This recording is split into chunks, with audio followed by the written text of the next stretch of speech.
El siguiente programa pudiera no ser apto para menores ni para personas fácilmente impresionables. Se recomienda discreción al escuchar esta emisión.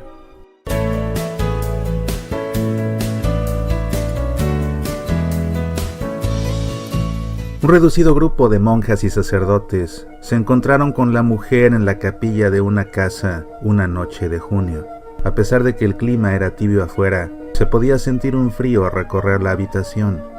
Cuando los sacerdotes comenzaron a orar, la mujer entró en trance y de pronto cobró vida. Hablaba en múltiples voces, una de ellas profunda, gutural y masculina, otra de ellas muy aguda. Una tercera voz hablaba solo en latín. Cuando alguien la rociaba de pronto con agua ordinaria, ella no reaccionaba, pero cuando se rociaba con agua bendita, gritaba con dolor: «¡Déjenme sola ustedes, sacerdotes!». La voz gutural gritaba: «¡Alto ustedes! Lo lamentarán». Probablemente sepas de escenas como esta: un alma corrompida por Satanás, un sacerdote blandiendo un crucifijo ante una mujer que se retuerce. Películas y libros han representado los exorcismos tan a menudo que se han convertido casi en un cliché. Pero este que te acabo de contar fue en verdad un exorcismo, que incluyó a un personaje que no se ve habitualmente en los guiones de las películas tradicionales en que se expulsa al demonio. El Dr. Richard Gallagher es un psiquiatra certificado, educado en las universidades más prestigiosas de los Estados Unidos y quien da clases en la Universidad de Columbia y en el Colegio Médico de Nueva York. Él fue parte del equipo que trató de ayudar a esta mujer, combatir a los aliados de Satanás. No formaba parte del plan profesional de Gallagher cuando estudiaba medicina en Yale. Él sabía acerca de los relatos bíblicos de la posesión diabólica, pero pensaba que se trataba de un intento de la cultura antigua por explicar los desórdenes mentales como la epilepsia. Él se llama a sí mismo con orgullo un hombre de ciencia. Sin embargo, en la actualidad, Gallagher se ha convertido en algo más: el especialista a quien recurre la red de exorcistas en Estados Unidos. Él dice que la posesión diabólica es real. Él ha visto la evidencia: víctimas que de pronto hablan un latín perfecto, objetos sagrados que vuelan de las repisas, personas que muestran un conocimiento oculto o secretos acerca de las personas que de otra forma sería imposible conocer. Cuenta cómo en una ocasión una mujer que pesaba unos 45 kilos arrojó por los aires a un diácono luterano que pesaba cerca de 100 kilos hasta la pared. Eso va más allá de la psiquiatría, reconoce Gallagher. Gallagher se considera un consultor en materia de posesiones diabólicas. Durante los últimos 27 años, ha auxiliado al clero a distinguir entre la enfermedad mental y las posesiones diabólicas auténticas, y estima que él ha visto más casos de posesión que cualquier otro médico en el mundo.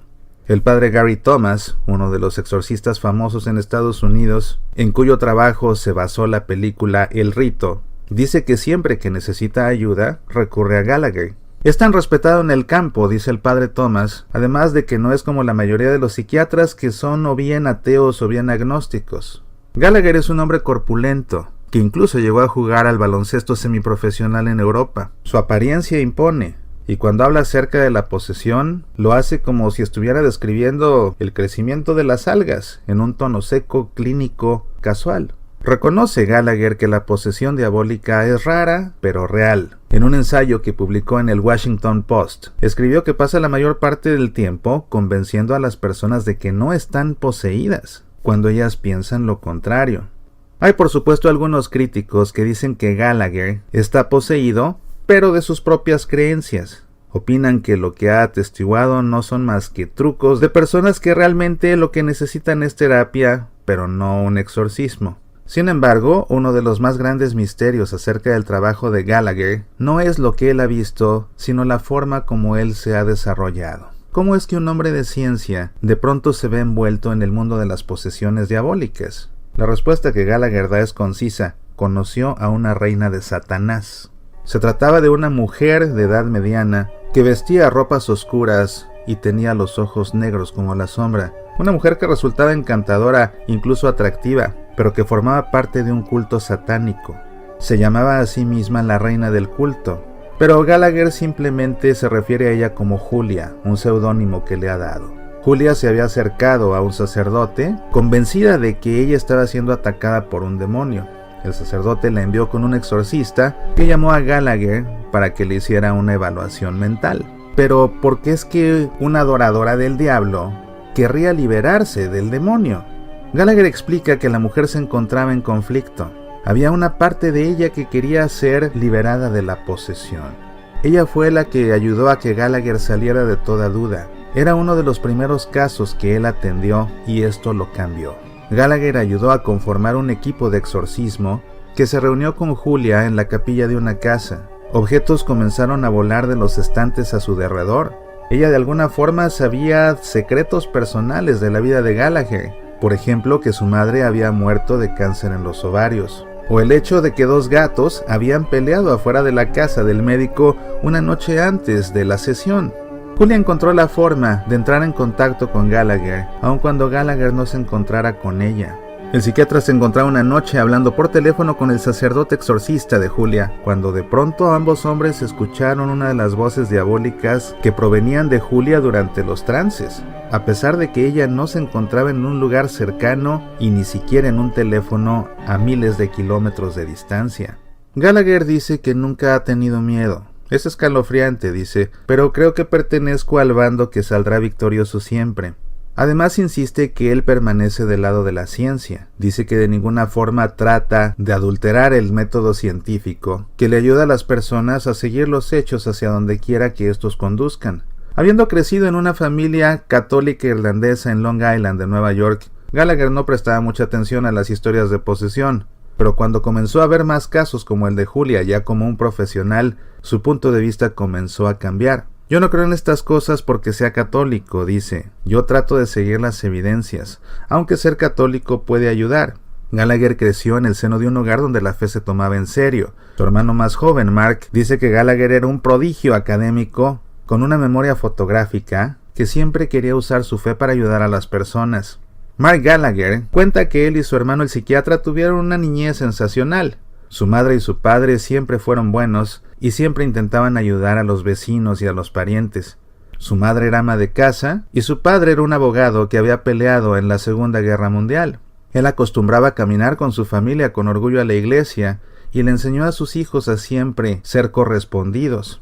Las 2 formas de ser agradecido de Gallagher consisten en ayudar a las personas con una enfermedad mental, lo mismo que a las personas posesas, pero no necesariamente a aquellos que pertenecen a la Iglesia Católica. El catolicismo actualmente no considera que la fe y la ciencia sean contradictorias. Insiste que la posesión, los milagros y los ángeles existen, pero al mismo tiempo reconoce que el calentamiento global es un hecho, al mismo tiempo que acepta que los milagros sean documentados con rigor científico. Una de las fuentes de inspiración de Gallagher es la carta encíclica de San Juan Pablo II Fides et Ratio, Fe y Razón.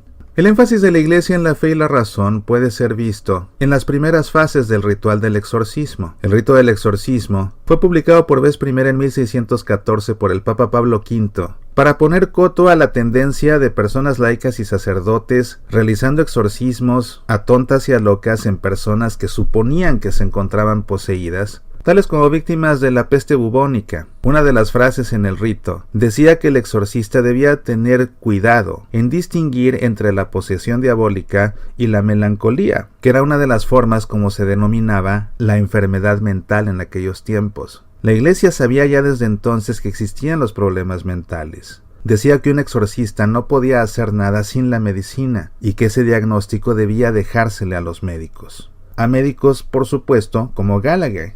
Gallagher cuenta que el concepto de la posesión no está limitado al catolicismo. Los musulmanes, los judíos y otras tradiciones cristianas reconocen la posesión de los espíritus como una posibilidad.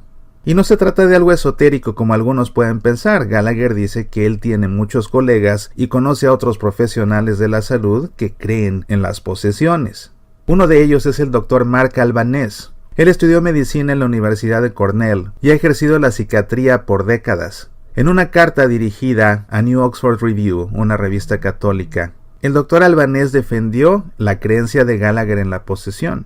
Dice además que entre los profesionales de la salud va en aumento la creencia de que la dimensión espiritual de los pacientes debe ser tomada en cuenta en los tratamientos. independientemente de que el psiquiatra esté de acuerdo con las creencias del paciente o no. Hay algunos psiquiatras que incluso hablan de agregar un diagnóstico sobre un posible desorden mental de trances y posesiones al manual de diagnósticos principal que usan los profesionales de la salud en Estados Unidos. Hay tantas cosas acerca de la mente que los psiquiatras todavía no conocen, dice Albanese, que por ejemplo, durante un buen tiempo, muchos médicos eran escépticos de los pacientes que decían padecer de personalidades múltiples. Sin embargo, en la actualidad es un desorden legítimo, que se conoce como problema de identidad disociativa. Y existe entre la comunidad de los psiquiatras cierta apertura a experiencias que suceden más allá de lo que puede ser explicado a partir de resonancias magnéticas, neurobiología o incluso teorías psicológicas. El Dr. Jeffrey Lieberman, un psiquiatra que es especialista en esquizofrenia, llegó a una conclusión similar después de tener una experiencia aterradora con un paciente. Se le pidió a Lieberman que examinara el video de un exorcismo que él eventualmente descartó como poco convincente, pero después conoció a una mujer que, según Lieberman, le puso los pelos de punta. Lieberman es el director del Instituto Psiquiátrico del Estado de Nueva York y cuenta cómo a un terapeuta familiar se le pidió examinar a una mujer joven que pensaba que estaba poseída. Él y uno de sus colegas intentaron dar tratamiento a la mujer por varios meses, pero se rindieron porque no tuvieron éxito alguno. Algo sucedía durante el tratamiento que ellos eran incapaces de explicar. Después de las sesiones con esta mujer, volvían a sus casas y las luces comenzaban a apagarse y encenderse por sí solas. Las fotografías y los libros se caían de los libreros y los terapeutas padecían un dolor de cabeza punzante. Esto le sucedía a los dos médicos al mismo tiempo. Eran incapaces de comprender qué estaba pasando en realidad, y aunque se rehúsan a reconocer que se trataba de una posesión diabólica, no tenían manera de descartarla en realidad.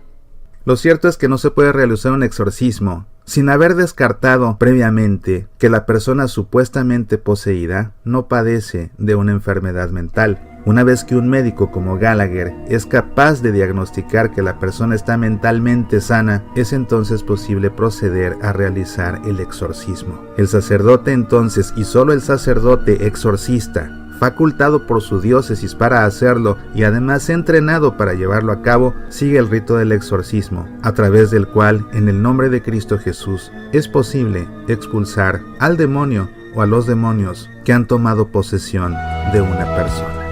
Soy Mauricio Pérez, estas son Semillas para la Vida.